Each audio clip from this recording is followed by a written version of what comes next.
Karibuni ndugu watazamaji wa Sofika Afrika. Nawakaribisha ni ndugu Rugero kama kawaida. Mara ya mwisho tulizungumzia kuhusu hofu ya kushindwa. Ndio ilikuwa kipindi chetu. Leo hii nawaletea kipindi kingine ambacho kinahusu malezi ya watoto ndani ya familia na changamoto zilizopo. Neno malezi ya watoto ni neno ambalo kila mzazi anayelisikia linamgusa sana, kwa sababu imekuwa changamoto kubwa sana kulea watoto, kwanza kutokana na kazi yenyewe ya kulea watoto. Sio kazi ndogo, ni kazi kubwa sana, na wazazi wengi kwa kweli wanapatwa na changamoto kubwa sana kuona kwamba malezi ya watoto wao yanaenda kadiri wanavyotazamia. Lakini tukubaliane pia kwamba malezi ya watoto leo hii ni tofauti sana na malezi ya watoto ilivyokuwa labda niseme jana. Ninavyosema sio jana ya siku iliyopita, bali naogopa kusema kwamba malezi ya leo na ya zamani. Nikisema zamani pia nitakuwa nimewapeleka mbali. Kwa hiyo nasema malezi ya watoto ndani ya familia leo ni tofauti sana na ilivyokuwa miaka iliyopita ya karibuni, sio zamani sana. Na hii inatokana zaidi na mabadiliko ya jamii. Tukiangalia kwa miaka iliyopita, sitaki kusema miaka ya zamani nyuma huko, mtoto alichukuliwa kama mtoto wa jamii.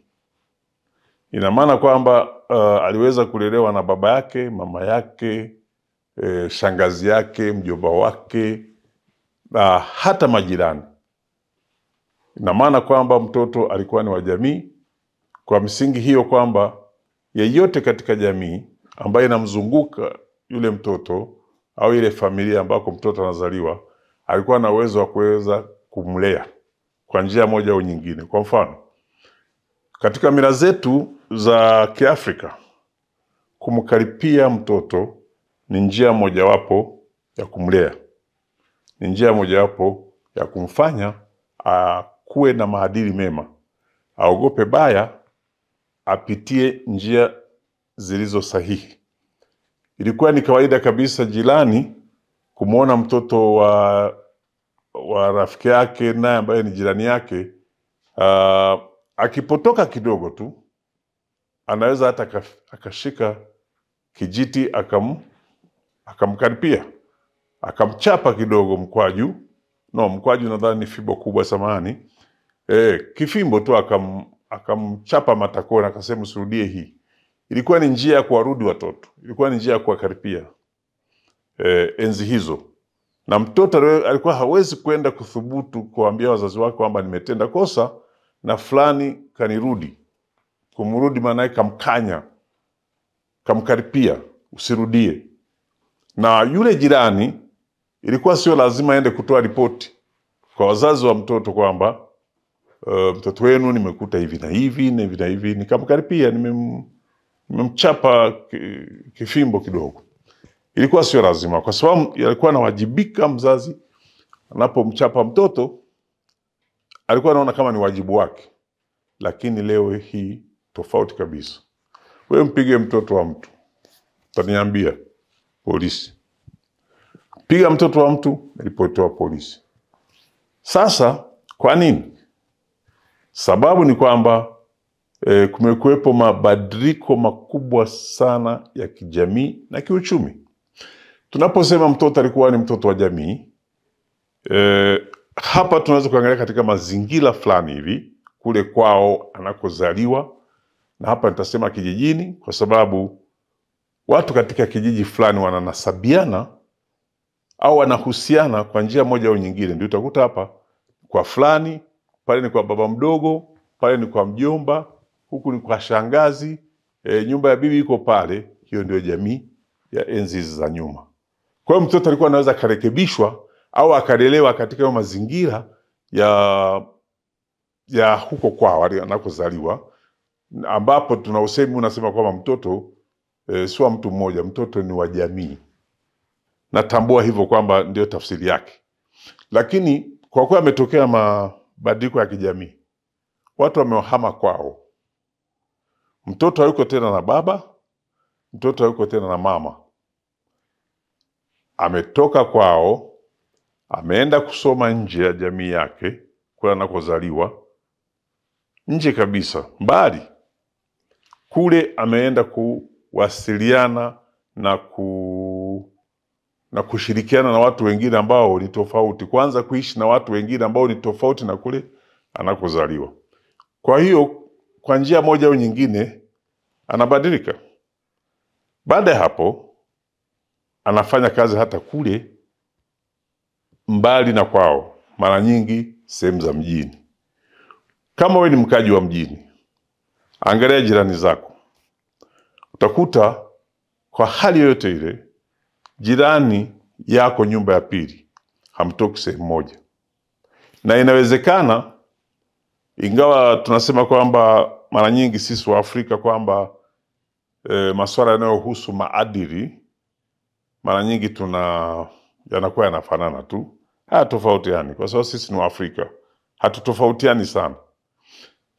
Lakini taratibu za kumlea mtoto, kumfundisha hayo maadili, inatofautiana, kutokana na kwamba tamaduni zetu zinaweza zikawa zinapishana, sio sana, lakini utakuta kwamba jamii moja, mtu mzima kama mimi hapa ninayeongea na wewe, akimchapa kidogo kifimbo mtoto, watu hawezi kuona vibaya sana, kwa sababu wanasema huyu mzee amemrudi huyu mtoto, bila shaka amekosa nidhamu, kamchapa kibao kidogo.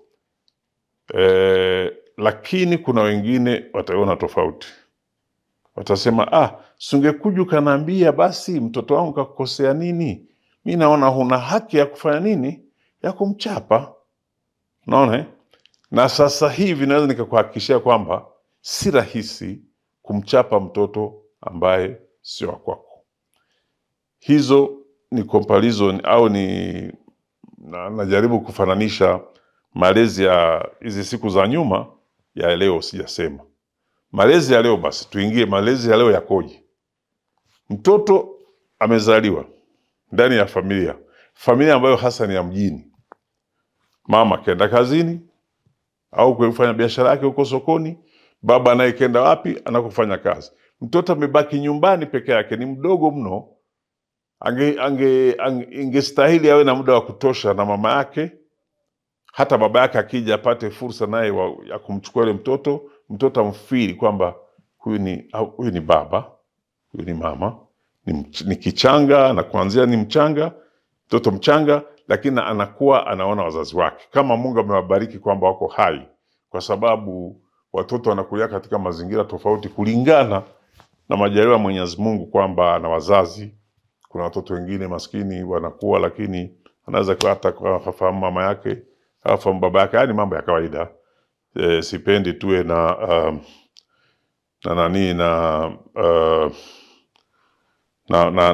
maneno mengi kuhusu huo ukweli. Huo ukweli upo, na hatuwezi kubadilisha. Kama sisi kama binadamu hatuwezi kufanya lolote kubadilisha. Sasa basi, kama tuchukue hii familia ya kisasa ambayo iko mjini, mama anaenda kazini, baba anaenda kazini. Mama kazi yoyote ile tu, hata kama ameenda sokoni au kulangua bidhaa fulani kuuza kwa sehemu ambako anafanyia hizo shughuli. Kina mama wengine utakuta amebeba watoto wao. Wale watoto usiwaone vile. Unaweza kuona wanateseka, lakini wana attachment. Wana bahati ya kuwa na mama yao muda mrefu. Hawa watu wanaofanya maofisini ndio wenye bahati mbaya sana, kwa sababu wanamwacha kichanga na mtoto wa kazi nyumbani. Mtoto wa kazi mwenyewe naye anahitaji wakati mwingine malezi, naye hana experience ya kutosha. Lakini sio hiyo tu, pia unakuta kwamba mtoto wa kazi anakumtunza huyo mtoto, kumtengenezea chakula na nini, na kuandaa mambo mengine ya nyumbani. Kazi nyingine kufanya usafi, kupika, nini, kuandaa, kusudi mama na baba akirudi wakute mambo yako vizuri, na mtoto kalishwa, kakoshwa, kalazwa, amesinzia, kaamka na nini. Kawaida hizo huduma mnazifahamu. Sasa ninachotaka kusema hapa ni kwamba utakuta hii familia ambayo nitasema ni ya kimamboleo au ya kisasa, haipati muda wa kutosha wa kuwapa watoto malezi kwa kuwa nao au kwa kuwa na muda wa kutosha wa kuwahudumia hawa watoto. Ni matatizo makubwa sana. Sasa matokeo yake ni kwamba huyu mtoto kadri anavyokuwa, amefikia hata umri wa kwenda shule, kuanzia chekechea, kama ana bahati ya kupelekwa chekechea, akaingia shule ya msingi na kuendelea, anafikia wakati huo, wakati hajapata katika makuzi yake, miaka hiyo ya kwanza 2, 3 kuendelea, hajapata muda wa kutosha wa kukaa na wazazi wake. Sana sana takuta amekuwa ni mtoto ambaye analelewa na watoto wa kazi wa nyumbani. Sasa wanawapa maadili gani? Sasa takuta kwamba wazazi mara nyingi wanasema watoto hawana nidhamu, na kule shuleni anakoenda basi anakutana na watoto ambao wana matatizo sawa na yake. Wengine wamekaripiwa na watoto wa kazi, wanawafundisha matusi mabaya. Mtoto wako ataenda kujifunza kwa yule mtoto ambaye anasoma naye, ambaye kwa bahati mbaya naye hajalelewa na wazazi wake, amefikia hata hatua ya kufunzwa matusi na watoto wa kazi. Kwa sababu kadri anavyomsumbua tunafahamu, si mnaonaga natendeka. Mtoto wa kazi anamkaripia mtu kichanga kabisa, mtoto mdogo maraika, anamkaripia alafu anamwagia matusi mabaya sana. Sasa mtoto ni malaika, naye atajifunza kutukana watu. Sasa mtoto wako anakwenda pale malezi ya shuleni, ambako mwalimu ndiye ametusimamia sisi wazazi, na yeye anatusimamia akiwa ni yeye peke yake, lakini watoto wengi, na watoto wana mambo ambayo wametoa nyumbani, na nyumbani wamejifunza kwa mtoto wa kazi. Wazazi wanashangaa jinsi mtoto anavyo tabia zake, wanasema mtoto yukoje, mbona mtoto yuko hivi, nini na nini. Halafu na mtoto mwenyewe anatambua kwamba hapati muda wa kutosha wa kuwa na wazazi wake. Anaona kama wazazi hawampendi, anaona kwamba yani sana sana rafiki yake ndio mtoto wa kazi, kwa sababu ndiye anamlisha, ndiye anamkogesha, ndiye anamonyesha mahala pa kulala. Sasa kuna wazazi wengine watakuta watoto hata wameshalala. Hiyo tuelezane ukweli. Sasa bila kuongea maneno mengi sana, na hapa nataka kuonyesha kwamba tuna tatizo la wazazi kutokuwa na muda wa kutosha wa kukaa na wanao na kujaribu kuwapa maadili mema na makuzi bora, kusudi kesho kutwa wewe wanawake na wanaume wazuri. Kwa hiyo tunapokuwa tunaona watoto wetu wana develop tabia tofauti ambazo sio nzuri sana, tutambue mambo haya. Wazazi, malezi, mfumo wa malezi wa kimamboleo ni tofauti sana na yale ya miaka iliyopita ambayo wazazi wetu walitulelea. Sisi wenye umri wangu, sisi tulelewa kosa nidhamu tu, fimbo, napigwa kiboko, na huwezi kusahau na unashikana adabu, kwa sababu ndio mambo yalivyokuwa, ndio mfumo wa malezi ulivyokuwa enzi hizo. Halafu jirani au mtu yote katika jamaa anaweza akakukaripia, akakurudi, akakufundisha tabia njema. Leo hii hakuna, hiyo haipo tena. Hiyo social safety net hakuna, ya kulelewa na jirani, jamaa, ndugu ndani ya familia. Leo hii ni mabadiliko ya jamii na kiuchumi. Huyu baba au huyu mama anayekwenda kazini ni kusudi aweze kupata chakula, aweze kulipia kodi ya nyumba, aweze kulipa karo ya shule ya wanae, aweze kununua chakula akaweka mezani pale. Sasa hapo ndio inatoka ule upungufu wa malezi kwa watoto wetu. Sasa tutofautishe malezi ya kileo na malezi ya nyakati zilizopita. Si mbali sana, sio miaka ya zamani sana. Enzi zetu na sisi tukiwa wadogo ni tofauti sana. Kwa hiyo ukiona mtoto ana tabia za ajabu, wewe mfuatilie, usikate tamaa. Jaribu mzazi, utake usitaki, tabidi utafute muda wa ziada wa kuweza kuwa na watu wanao waangalie wana matatizo gani, wana changamoto gani, alafu waulize maswali, watakwambia. Waulize wafanye wawe rafiki zako, ujaribu kuongea nao. Kazi hata kama unafanya, inawezekana weekend ukawa uko free, mwishoni mwa juma uendi kazini, kwa wale wenye kufanya kazi za ajira.